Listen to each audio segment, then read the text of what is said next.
ఎవరు కమెంట్స్ వాళ్ళు చేస్తున్నారు ఢిల్లీ రిజల్ట్స్కి సంబంధించి. కాసేపు క్రితం కశ్మీర్ నుంచి ఒమర్ అబ్దుల్లా గారు కమెంట్స్ చేశారు.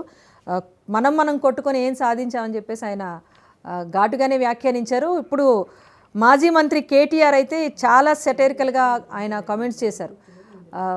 బీజేపీ గెలుపులో కాంగ్రెస్ పార్టీ సహకరించింది, కంగ్రాట్స్ రాహుల్ అంటూ కూడా ఆయన చాలా సెటైరికల్గా కామెంట్ చేశారు. సో మరొకసారి బీజేపీ గెలుపులో తోడ్పడ్డారు అని చెప్పేసి ఆయన కామెంట్ చేశారు. మనం మాట్లాడుతున్నాం, చర్చ కొనసాగిస్తున్నాం. ప్రస్తుతానికి స్టూడియోలో ఉన్నారు బీజేపీ అధికార ప్రతినిధి పోరెడ్డి కిషోర్ గారు, అలాగే కాంగ్రెస్ అధికార ప్రతినిధి ఇందిరా శోభన్ గారు. శోభన్ గారు నమస్తే అండి, కిషోర్ గారు నమస్తే. ఎస్ ఇందిరా శోభన్ గారు చెప్పండి, కేటీఆర్ గారు ట్వీట్ చేశాక మీరు మాట్లాడితే బాగుంటుంది అనిపిస్తుంది, చెప్పండి. అదే మీరు అదే చూస్తున్నాను, మీరు ట్వీట్ చేశాడంటే ఏం ట్వీట్ చేశాడని పూర్తిగా చదువుదామని ఓపెన్ చేస్తున్నాను.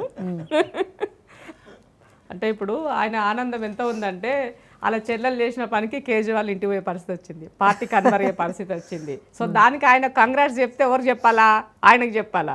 భారతీయ జనతా పార్టీ ఎత్తిన పాలు పోసిన వాళ్ళతో నేను భాగస్వామ్యంలో ఉన్న బ్రహ్మాండంగా మా చెల్లెతోన నేను సక్సెస్ఫుల్గా నీ పార్టీని బొందబెట్టినా అని వాళ్ళకి పెట్టాలా? కాంగ్రెస్ పార్టీకి పెడితే ఏమొస్తుంది దాంతో? నిజంగానే ఆయన వాళ్ళు చేయాలనుకుంటే అది తెలివి అట్లా పనిచేస్తుంది. ఇండైరెక్ట్గా మీరు వాళ్ళతో ఉన్నారని మళ్ళీ ఒకసారి మెసేజ్ ఇచ్చినాడు కేటీఆర్ గారు. మీరు అన్నట్టు ఎంత డీప్ గా ఆలోచించుంటారు. అదే రైట్, చెప్పేదానికి కూడా కొంచెం మాకు అర్థం ఉండాలి. ఇప్పుడు రాహుల్ గాంధీ గారి వల్లనే భారతీయ జనతా పార్టీ గెలిచిందంటే ఏమైనా అర్థం ఉన్నది అక్కడ? అంటే మా నెగిటివ్ తోటి గెలిచినారు అనుకుంటే, దేశంలో అధికారంలో ఉన్నారు వాళ్ళు,